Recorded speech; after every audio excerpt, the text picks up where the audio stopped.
Alors je suis très heureux de participer à cette chronique dans laquelle nous allons considérer certaines difficultés de la foi chrétienne, ou en tout cas que certains trouvent à la foi chrétienne, et suggérer des pistes de réflexion.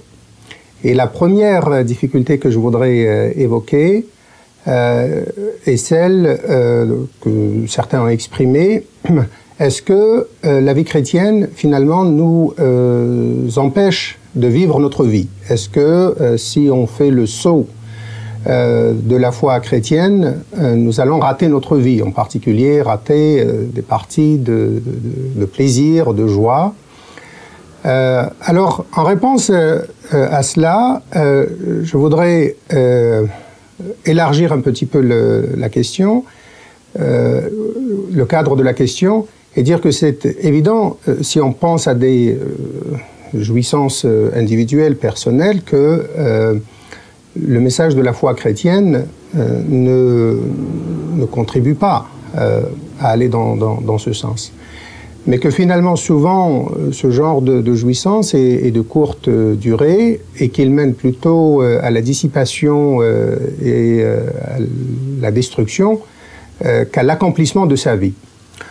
En revanche, si on considère la question dans une perspective élargie, et je voudrais m'inspirer ici en fait d'une perspective de Socrate, un philosophe grec, qui a suggéré de poser la question de la réussite ou non de la vie à partir de la fin.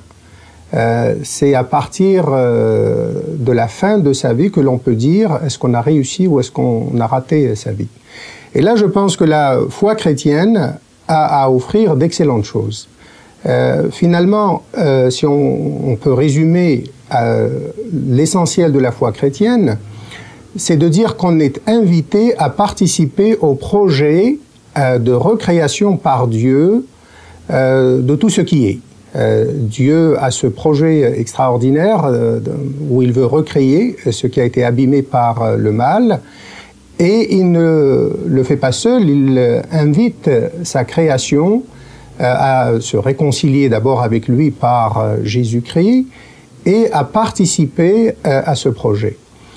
Il me semble que si on le fait et si on examine à ce moment-là notre vie à partir de sa fin, qu'on aura réussi sa vie. On l'aura pas raté, mais on aura dit ma vie a été utile. J'ai participé à quelque chose qui sera durable, finalement, à une recréation éternelle des choses. J'ai participé avec de toute mon énergie, de toute mon intelligence. J'ai participé finalement à un projet aussi, le projet d'amour, d'aimer Dieu et d'aimer son prochain.